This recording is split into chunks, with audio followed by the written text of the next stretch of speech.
Brought to you by NBC bearing, भारताची पहिली bearing उत्पादक।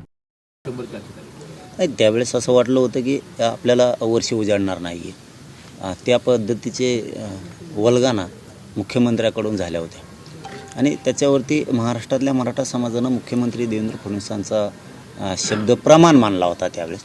कारण त्यांनी कुटुंबाला बोलून घेऊन हा विषय सांगितला होता की 1 वर्षाच्या आत हा विषय संपून फासावरती सगळ्या आरोपींना आपण लटकूया, हा शब्द या महाराष्ट्रातल्या सगळ्या जनतेला होता।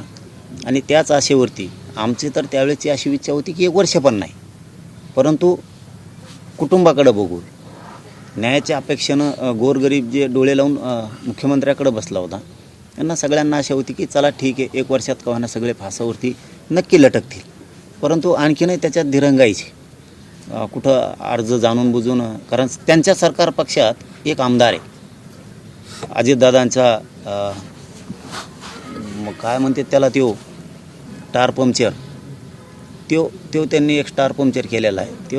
त्याच्या माध्यमातून ना या प्रकरणाला सरकारच्या सगळ्या म्हणण्यानुसार त्यो यंत्रणा चालवतोय असं याच्यात दिसतंय। कारण 1 वर्ष लागलं याला की हळूहळू एक अर्ज करतोय। मग हे सरकार तर त्याला असं ज्ञान पुरवत नाही आहे ना, अशी सुद्धा शंका येते की तुम्ही अर्ज करत राहा म्हणजे तो खटला आणखीन तसाच पेंटिंग पडत ते भिजत घोंगडं राहील, अशी सुद्धा शंका येते। कारण इथं न्यायच मिळत नाही 1 वर्ष झालं तरी पण। शेवटी काय असतं बघा, आम्ही समाज म्हणून ज्यावेळेस आम्ही सगळे बांधव आमच्यात जरी काही एखाद्या दिवशी एकमेकात काही नाराजी बी असल्या तरी संतोष भाईच्या प्रकरणात आणि मराठा आरक्षण विषयात सगळा समाज आम्ही एकत्र येऊन काही विषयावर 100% चर्चा करतो आमच्या बाजूला ठेवून। तशीच काल मुंबईतसुद्धा आमची चर्चा झाली संतोष भैया देशमुखांच्या प्रकरणावरती। तर तिथं हजारो लाखो लोक जमलेले असताना त्यांनीही तो विषय सगळ्यांनी काढला, मीही मांडला की शेवटी एका लेकीला आणि एका लेकाला आपला बाप दिसत नाही। शेवटी त्या लेकरांची, त्या आईची, त्या पत्नीची, त्या भावाची कधी थोडे समाधान होईल। शेवटी माणूस तर येणार नाही, पण समाधान कधी होईल तर हे तातडीनं हे फासावर गेल्याच्या नंतर तर उलटंच ऐकायला येतं आहे। कुठं सरकार पक्षात अजितदादाकडे असणारा त्यो परळीवाला त्यांनी काही लोकांना असं पेरून ठेवलं आहे, नाही म्हणायचं सांगितलं आहे की तुम्ही म्हणा आपला माणूस सुटणार आहे। म्हणजे ह्या लोकांची मजल बघा तुम्ही, सरकारमध्ये राहून ते बी देवेंद्र फडणवीस साहेबांचं सरकार असूनसुद्धा त्या सरकारमध्ये राहून असं जातीय तेढ निर्माण होईल, जातीय द्वेष होईल असं काम त्यो लोकांच्या हातानं परळीतून करून घेतो आहे की तो सुटणार आहे, तो असं होणार आहे। मग आता मराठ्यात बी राज्यात चर्चा सुरू झाली लोकात पण ह्या 4-5 दिवसात, ज्या दिवशी हो सुटन त्या दिवशी बीड जिल्हा बेमुदत बंद ठेवायचा, त्याच्यानंतर लगेच दुसऱ्या दिवशी पूर्ण राज्य बंद ठेवायचं, लोकात चर्चा झाली। आता ह्यो असं का घडून आणतोय ह्यो परळीवाला सरकारमध्ये फडणवीसांच्या राहून, हे सरकारनं शोधायला पाहिजे की तो असे स्टेटमेंट का करतो सरकार अडचणीत येण्याचे। कारण ते आता हे बघा याच्यातलं सत्य तर असं आहे ते आता सुटतच नाही। मग त्यो नेमकं गोरगरिबात तेढ निर्माण होईल याच्यासाठी वक्तव्य करतोय का त्याचं कुटुंब, त्या आरोपीचं कुटुंब त्याच्या विरोधात जाणार आहे अशी सुद्धा माहिती बाहेर। मग त्यांच्या समाधानासाठी त्यांना नादी लावतोय की माणूस सुटणार आहे। कारण त्या कुटुंबाला असं कळून चुकलं आता की आपला माणूस आता सुटत नाही, तो साडणार आहे आता। मग ते ज्याच्यासाठी हे कृत्य त्या आरोपीने केलं, 1 नंबरच्या आरोपीने संतोष भाई देशमुखांच्या प्रकरणातल्या त्या सरमाड्यानी का कारमाड्यानी, त्याच्या कुटुंबाच्या लक्षात आलं की आपल्या माणसानं पाप याच्यासाठी केलं आणि याने आपल्या माणसाच्या हातून पाप करून घेतलंय। मग ह्यो बाहेर मजा मारतोय, पाप कोणासाठी केलं, हत्या कोणासाठी केली, तर ह्या परळीच्या त्याच्या नेत्यासाठी, आणि ह्यो बाहेर आहे। कुटुंब बोलतं होणार आहे शेवटी काय, आणि त्या कुटुंबाने बोलतं झालं पाहिजे की ह्या धन्यानेच हे सगळं प्रकार घडून आणलाय आणि आमचा माणूस याच्यासाठी आत गुंतलाय। सगळं पाप, सगळी प्रॉपर्टी, सगळी माया, ही जी खुनं दरोडे टाकून ही जी माया कमवली ही धन्यासाठी कमवलेली, एक दिवस ते कुटुंब म्हणणार आहे आणि त्यांनी म्हणावं या पापात त्या कुटुंबाने सहभागी होऊ नये। कारण माणूस त्यांचा ह्यो कितीही म्हणला सुटणारे तर तो मध्येच साडणार आहे, तो फाशीवर जाणारच आहे। हे होणं खूप गरजेचं आहे आणि सरकारनं हे शोधायला पाहिजे की असे स्टेटमेंट तो का करतो. जोपर्यंत त्यांना फाशी होत नाही ना तोपर्यंत आम्ही कोणीही हटणार नाही. राज्यातला सगळा मराठा ज्या दिवशी या मस्साजोग गावातून देशमुख कुटुंबाकडून हाक येईल त्या दिवशी तुम्हाला राज्यात चाकसुद्धा फिरलेला दिसणार नाही. पाटील साहेब, तुम्ही म्हणताय की सुटणार नाही, ते व्हिडिओ व्हायरल केले जातात वगैरे, पण ज्या प्रकारे तपास सुरू आहे ते बघता तुम्हाला असं वाटतंय की योग्य प्रकारे तपास सुरू आहे किंवा मग त्याचा वेग योग्य असं वाटतंय तुम्हाला? आधी वाटत होतं ज्यावेळेस कुटुंबाला देवेंद्र फडणवीस साहेबांनी शब्द दिलता की मी यांना सगळ्याला फासाला लटकवलेला तुम्हाला दाखवेल. हे कुटुंबाला शब्द आहेत, बरोबर आहेत ना? हे कुटुंबाला शब्द आहेत. आम्हालाच कुटुंबांनी त्यावेळेस सांगितलेले.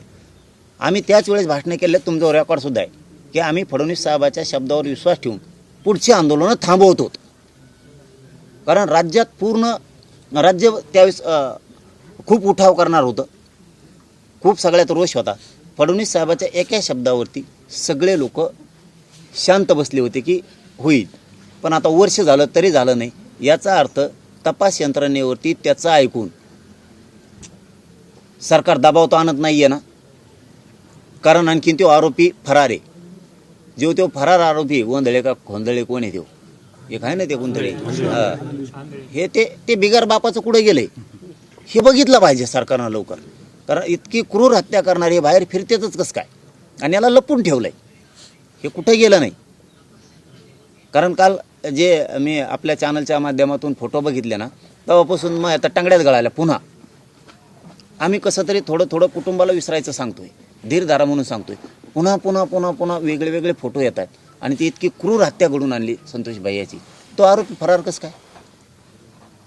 महाराष्ट्रात यंत्रणा आहे का काय? तुम्हाला एक इतकी क्रूर हत्या करणारा सापडत नाही म्हणजे तुमच्यासाठी आणखीन परळीवालाच महत्त्वाचा आहे का? आरोपी महत्त्वाचा नाही आहे का सरकारचा? कारण तो जर धरला ना याच्यात तो पण येतोय, कारण त्यालासुद्धा फोन लावले त्यांनी, तो पण येतोय. आणि त्यांनी त्या दिवशी व्हिडिओ कॉल केलेला आहे मारतानीचा, खूप कॉल झालेले आहेत त्यांचे. तो पकडला का आणखीन खूप मोठा उलगडा या घटनेतला होणार. साहेब, मागच्या वर्षी ही घटना घडली, त्याच्यानंतर अधिवेशनामध्ये बऱ्याच नेत्यांनी आवाज उठवला होता, प्रकरणाला वेग येतोय असं वाटत होतं. आता सुद्धा अधिवेशन सुरू आहे, त्या अनुषंगाने काय मागणी, काय आव्हान? या विषयात कोणाला आव्हान करायची गरज पडू नये. त्यांच्या घरातलं लेकरू सगळ्यांनी समजावं, सांगितल्यावरच काम करायचं. या भूमिकेत पुढच्या काळात मराठ्यांनी कधी राहू नये, कारण ते दिवस आता राहिलेले नाही आहेत. ते आता जी घटना घडली ती गांभीर्यानं सगळ्यांना घेऊन मनाने आवाज उठवायचा आणि एक गरीब लेकराला आणि त्याच्या लेकीबाळीला न्याय देण्याचं काम, देशमुख कुटुंबातल्या लेकीबाळींना न्याय द्यायचं काम सगळ्या आमदार मंत्र्यांनी केलं पाहिजे. मला वाटतं आज सकाळी बऱ्याच जणांनी मुद्दा विधान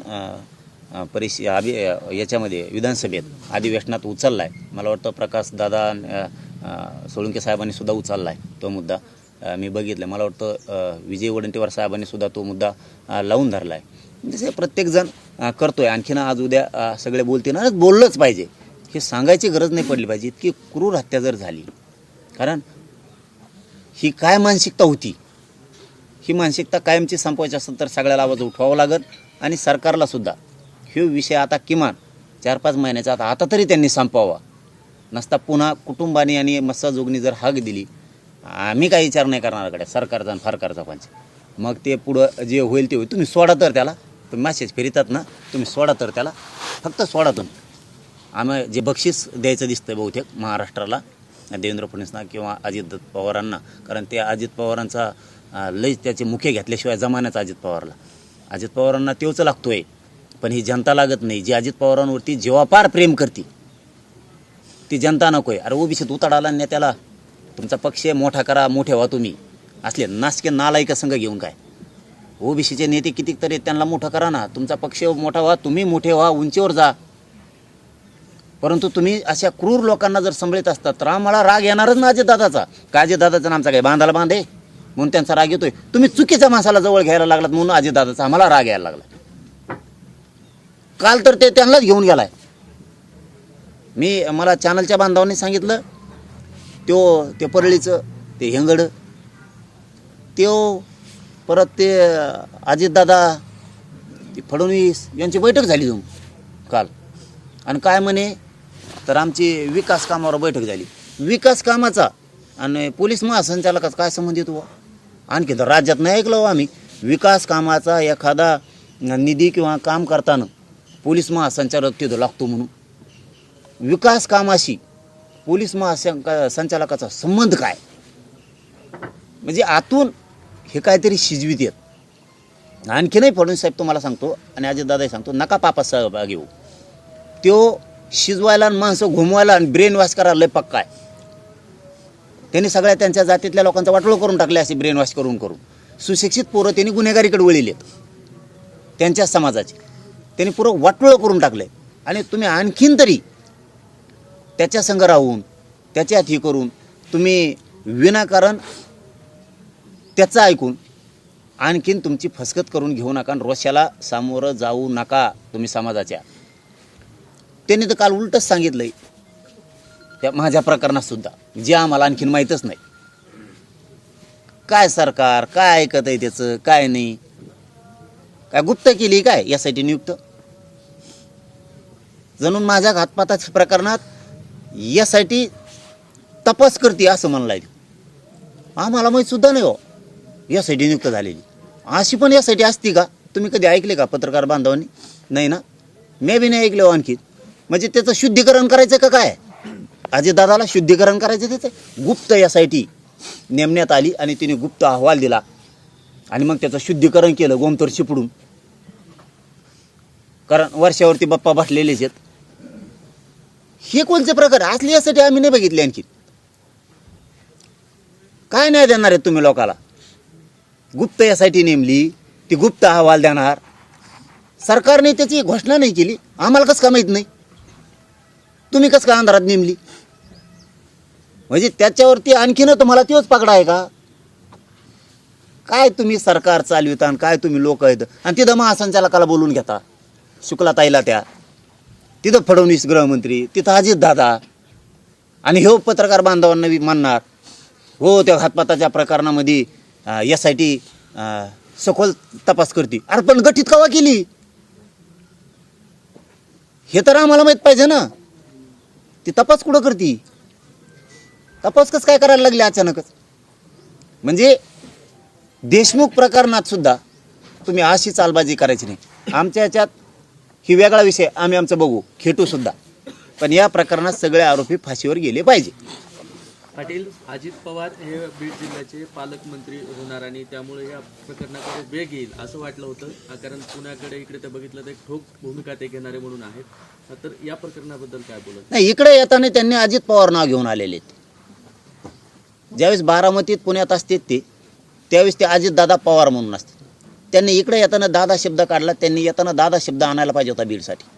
म्हणजे सगळ्यांचा त्यांना भाऊ होता आला असता. तर इथं येताना ते भाऊ नाही झाले, ते इथं येताना भाऊ व्हायला पाहिजे होते. पण दादा घेऊन नाही आले शब्द, ते अजित पवार शब्द घेऊन आले. कारण 1 वर्ष झालंय आरोपीच सापडत नाही. अजितदादासारखा असा निभार पालकमंत्री असल्यावर ईदला असे सटकायला पाहिजे होते. हे चाळे करणारे, दारू पिऊन धिंगाणा करणारे, हे कुटाणे करणारे लोक, हे कुठं कसलाही भ्रष्टाचार करतात, पीक विम्याचा करतात, खंडाण्या मागत आहेत. हे आत्ता पण झोडपून काढायला पाहिजे होते सगळेचे सगळे. इतके पोलीस यंत्रणेवरती दादानी त्यांचा ताबा ठेवायला पाहिजे होता. अहो मला आत्ता येता येता कळलं, एक इथं लक्ष्मी चौकात आपल्या बीडच्या आत्ता कळलं मला की नांदगाव तलवाडा पोलीस स्टेशनच्या हद्दीत 50 वर्षाच्या महिलेवरती बलात्कार करायचा प्रयत्न केलाय, तरी सरकार त्याच्यावरती गुन्हा दाखल करून त्याला अटक करणार. ते बी याला दवाखान्यात झोपलंय जणू. आणि ते त्यांना धमक्या देत आहे की तुमच्यावरती आम्ही ती कोणती तरी केस असते ती करतो. आणि काय आणखीन वेगळंच बोलतंय ते काहीतरी. म्हणजे कुटुंबावर दबाव आणतो, बलात्काराचा प्रयत्न करून. ह्या दादाला दिसत नाही. 50 वर्षाच्या माळकरी घराण्यातली मायमाऊली ती 50 वर्षाच्या महिलेवर जर बलात्कार करायला तो पोरगा जातोय आणि तो तर दवाखान्यात आहे. राजकीय वरच जास्त असल्याशिवाय दवाखान्यात आहे का? असं चालवणार का पालकमंत्रीपद अजितदादा? काय आहे त्या पोलीस स्टेशनच्या हद्दीतल्या तलवाड्याच्या? हे अजितदादा पालकमंत्री म्हणून SP म्हणून यांचं काम नाही का बघायचं? कारण याला पण आम्हाला मीडियातच बोलावं लागतं का? त्या मायमाऊलीवर जर ती पळाली नसती, तिचं नरडं दाबल्याच्या नंतर बलात्कार झाल्यावरच तुम्ही ध्यान देणार का? किती याचा सखोल तपास लावायला पाहिजे. की एका 50 वर्षाच्या माळकरी महिलेवरती पोरगं जर बलात्कार शेतात एकटी बघून करायला जात आहे आणि अजितदादा तरी मुग गिळून बसणार जसं काय माहीतच नाही. आणखीन बी तुम्हाला त्याच्याच हाताने हाताळायचं आहे का जिल्ह्यातलं सगळं वातावरण? दादा सगळे पोरं तुम्हाला मानणारे सगळे नाराज होऊन बाजूला चाललेत. तुम्ही आणखीन तरी शहाणे व्हा. हे खूप गंभीर मुद्दा आहे आत्ताचा सुद्धा. 50 वर्षाच्या मायमाऊलीवरती जर तू बलात्कार करायचा प्रयत्न करतो दवाखान्यात तोच ॲडमिट झालाय आणि तोच त्या कुटुंबाला धमक्या देतोय पुन्हा, कारण ते माळकरी ते भ्यायला लागले. मी त्या मॅटरमध्ये सुद्धा लक्ष घालणार आहे की तुम्ही असं पालकमंत्रीपद चालवणार का आणि SP पण त्याच्यावरती लक्ष देतात का नाही तेही त्यांना फोन लावून विचारतोय, कारण त्यांना माहीत आहे की नाही मला माहीत नाही. माहिती देणं आपलं काम आहे. त्याच्यानंतर SP असतील किंवा पालकमंत्री असतील कसं काय लक्ष घालत नाहीत मला त्याच्यावर हे नंतर बोलावं लागेल. अगोदर मी त्यांना माहिती देतो की त्याला अटक करा. मी दवाखान्याचं नाटकं करून बलात्कार करतो का? मीडियाने धनंजय मुंडेंना प्रश्न विचारल्यानंतर अधिवेशनामध्ये ते म्हणतात माझ्या तोंडाला म्हणजे इशाऱ्यामध्ये सांगतात की मी तोंडाला कुलूप लावला आहे, त्याबद्दल काय बोलणार? सत्य आहे ना मग. घातपाताचा विषय हा सत्य आहे, कारण त्या तीनही आरोपींनी कबूल केलेलं आहे की 2.5 कोटीला जरांगे पाटलाची सुपारी आम्हाला धनंजय मुंडेंनी दिली, हे स्टेटमेंट दिलेलं आहे. पण त्यांनी एक नवीनच काल गुगली टाकली, म्हणजे सरकारचा सुद्धा बाप झालाय तो म्हणतो SIT तपास करते. पण SIT नियुक्त कधी केली मुख्यमंत्र्यांनी सांगायचं नाही एकदा तरी, पोलीस महासंचालकांनी सांगायचं किंवा सरकारनं आम्हाला सांगायचं, 2 उपमुख्यमंत्री त्यांनी आम्हाला सांगायचं या प्रकरणात आम्ही SIT नियुक्त करतो का? तू बाप झाला का सरकारचा म्हणून तूच नियुक्त केली? एकट्यानेच नियुक्ती केली तर पत्र कुठे आहेत ते? आम्हाला आमच्या जालन्याच्या SP कसं काय सांगितलं नाही? आम्ही तर आमच्या जालन्याच्या SP मानतोय, खूप चांगला माणूस आता जिल्ह्याला लागलाय म्हणून. परस्पर तुम्ही SIT नेमून ती चौकशी चालू आहे, त्याला एकट्यालाच कसं काय माहिती? म्हणजे तुम्ही शुद्धीकरण करायलात का त्याचं? त्याला निर्दोष काढताय का याच्यातून बाहेर? SIT तपास केला बा आम्ही, गुप्त असतं का? ही कोणची SIT नेमली? हे कोणच्या आहारी चाललंय? मुख्यमंत्री उपमुख्यमंत्री दोन्ही इतक्या आहारी चालले का त्याच्या? कारण ही खूप मोठी बातमी आहे. SIT तपास करते कोणालाच माहीत नाही, कारण माझ्यावर घातपात झाला मला तर माहीत पाहिजे ना. देशमुख कुटुंबात संतोष भायांचा खून झाला, कुटुंबाला तर माहीत पाहिजे ना काय करायला लागलेत. माझ्या प्रकरणात SIT नेमली ही त्यालाच कसं काय माहिती? आणि नेमली आणि ते तपास पण करते म्हणतो, म्हणजे सरकारचा कारभार तो हातात घेतला का? या हत्या प्रकरणाला 1 वर्ष पूर्ण झालंय. आज या ठिकाणी तुम्ही आता नेमकी पुढची काय भूमिका घेणार आहात? कारण एक आरोपी अटक नाही, प्रेम झालेलं नाही, सगळ्या गोष्टी जर आज बघितलं तर पुढे तुमची भूमिका काय? तो फरार आरोपीला सरकारला अटक करावं लागणार आहे. ते 2-3 पोलीस निलंबित केलेले त्यांना सुद्धा पुन्हा त्यांना अटकच करावी लागणार आहे. त्यांना चौकशीला घेऊन सोडून चालणार नाही आहे. त्यांच्याकडे खूप माहिती आहे या संदर्भातल्या. आणि तो धरल्याच्या नंतर याचं पण नाव येणार आहे, त्यालाही याच्या सह आरोपी करा नसता. पुढच्या काळात खरोखर तुम्हाला सांगतो लय झालं तर आता 2-4 महिने दम धरणार आहेत आम्ही. चार्जशीट दाखल झाल्याच्या नंतर ते फ्रेम करतायत. कायद्याची प्रोसिजर म्हणून 2-4 महिने वाट बघू नसता. राज्यात आंदोलन उभा राहणारे फडणवीस साहेबांनी अजितदादांनी समजून घ्यायचं, तुम्हाला काय करायचं ते करा. आमच्या न्यायासाठी आम्ही आता रस्त्यावर जाणार आहे. या अगोदर देशमुख कुटुंबाला कुठल्याही गोष्टीत SIT स्थापन करणं असेल किंवा आरोपीला अटक करणं, मकोका लावणं या अनुषंगाने अनेक वेळा आंदोलन करायला लावले. तर आता 1 वर्षानंतरही कृष्ण आंधळे फरार आहे, तर नेमकं आज काही आंदोलनाची घोषणा करताय, तशा पद्धतीने काय चर्चा असेल? हो, आंदोलनाची घोषणा आम्ही करणार आहेत. आम्ही 7-8 दिवसात बैठक घ्यायला लागलो. मला हे मीडियाच्या बांधवाला आत्ताच सांगायचं नव्हतं. आम्ही राज्याची बैठक बोलून आम्ही एखाद्या वेळेस वेळ आली तर मस्साजोगमध्येच ती बैठक बोलवणार आहे आणि तिथून आंदोलनाची घोषणा करणार आहेत. कारण जोपर्यंत फडणवीस साहेब पहिले देवेंद्र फडणवीस होत नाहीत तोपर्यंत राज्यात कोणालाच न्याय मिळणार नाही. पूर्वीचा देवेंद्र फडणवीस बघण्याची इच्छा महाराष्ट्रातल्या लोकांची की जे अन्यायाच्या विरोधात लढत होते. आत्ताचे देवेंद्र फडणवीस म्हणजे कुणी चोट्टा आलं, दरोडेखोर आला, बलात्कारी आला किंवा किती घोटाळे करणारा आला किंवा खुनं करणारा आला तरी ते त्याला शुद्धीकरण करून घेते. ते देवेंद्र फडणवीस महाराष्ट्राला आणि आम्हाला देशमुख या खुनाच्या प्रकरणात नको आहे. आम्हाला वाटतं पूर्वीचा देवेंद्र फडणवीस साहेब तयार व्हावा म्हणजे गोरगरीब जनतेला न्याय मिळेल.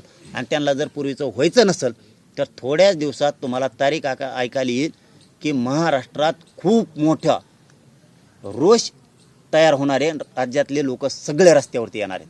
ही एवढी मोठी खतखत यातून फक्त वाट बघतात लोक की देतील वा न्याय. परंतु ही वेगळ्या वेगळ्या बातम्या सरकारचं ऐकून हे जे पीडितून आहे ते सुटणार आहे ह्या ज्या बातम्या पेरतो ना, याच्यामुळं सरकारला सुद्धा खूप मोठा फटका बसणार आहे. मात्र समाज माध्यमावरती ज्या पद्धतीच्या पोस्ट येतात, व्हिडिओ येतात, कॉल रेकॉर्डिंग येतात, त्यावरून कुठेतरी या पीडित कुटुंबाला धमकावण्याचा किंवा पीडित कुटुंबावरती दबाव आणण्याचा प्रयत्न केला जातोय का? की जसं तुम्ही आता म्हटलं की सुटण्याच्या बातम्या पेरल्या जात आहेत किंवा कॉल रेकॉर्डिंगमध्ये कोणतरी म्हणते की ते बाहेर येणार आहे, सगळं काही व्यवस्थित होणार आहे. तर या अनुषंगाने काय पीडित कुटुंबावरती दबाव आणण्याचा हा प्रयत्न आहे? आणि इथून मागं सुद्धा त्यांनी तेच केलेलं आहे. कुणाचं प्रकरण झालं की दबाव आणायचा. संतोष भैयाचा असं या कुटुंबावरती दाबदडप करायचा, दबाव आणायचा, धमक्या द्यायच्या. महादेव मुंडेचं प्रकरण असेल किंवा ते आंधळेचं प्रकरण, असे शेकडो प्रकरण आहेत.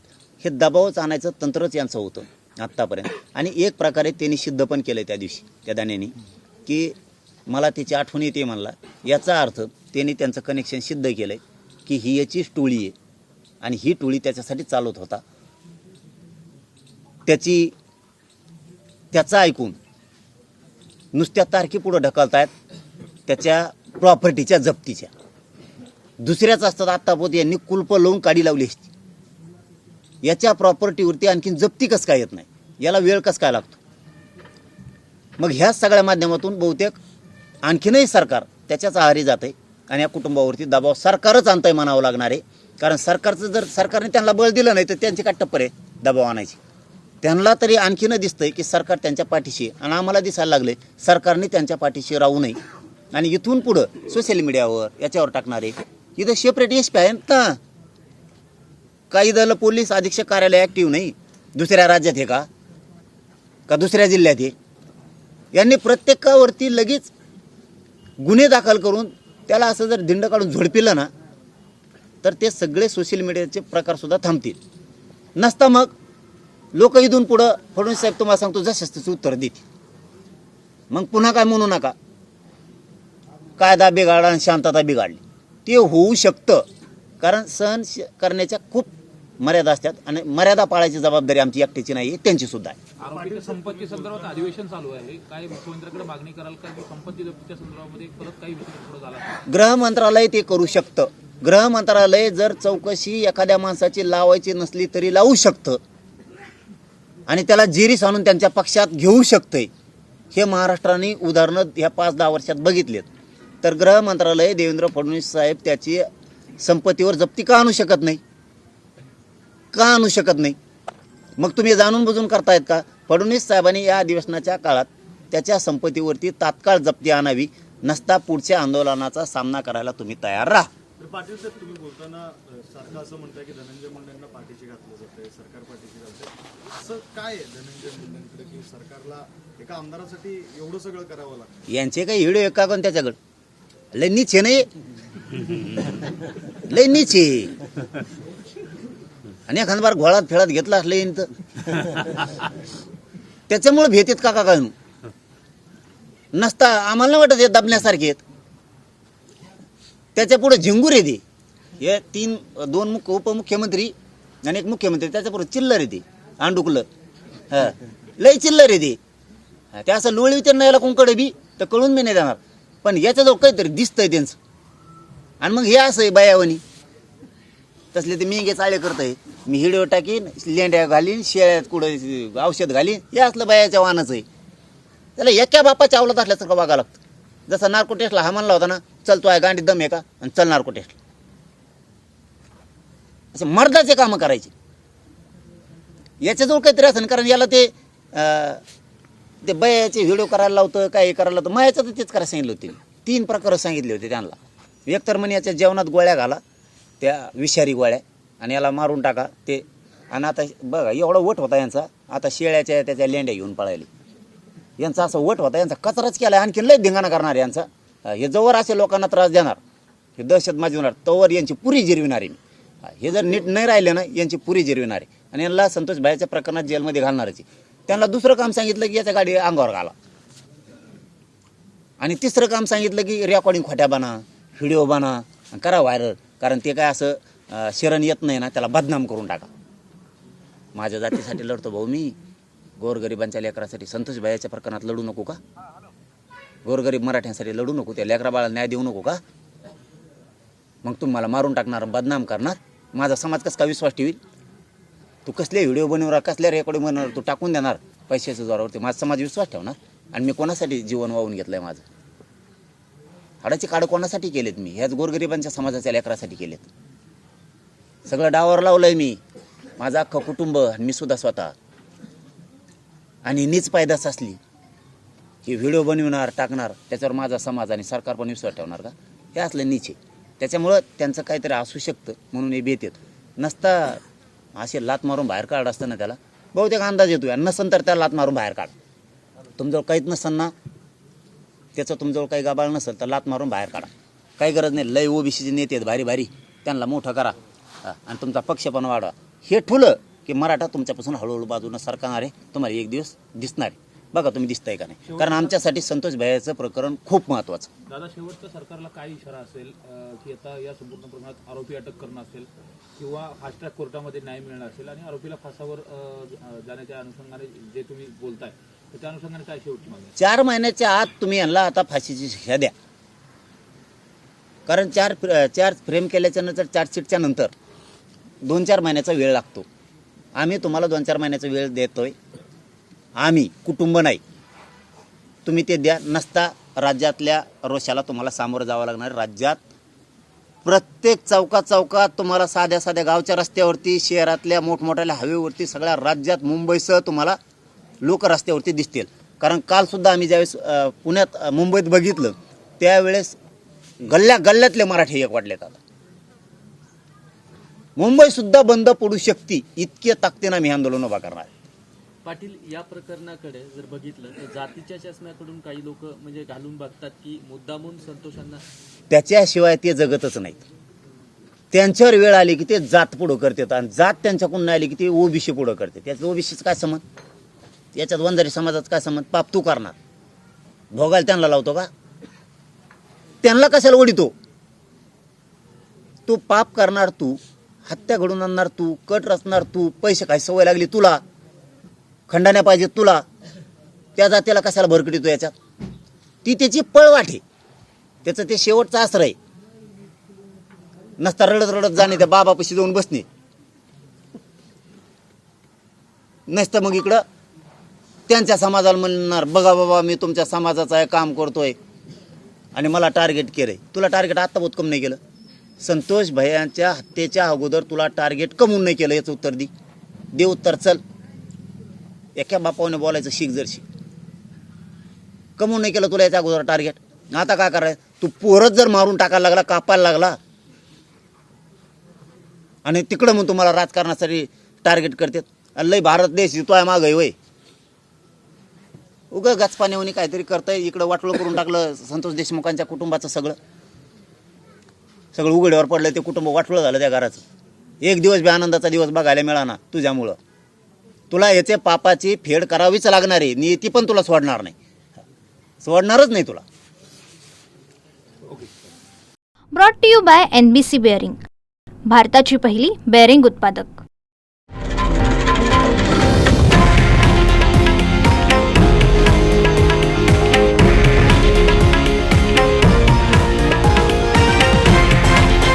हे आहे देशातील नंबर 1 न्यूज नेटवर्क आणि आपण पाहत आहात TV9 मराठी, एकमेव.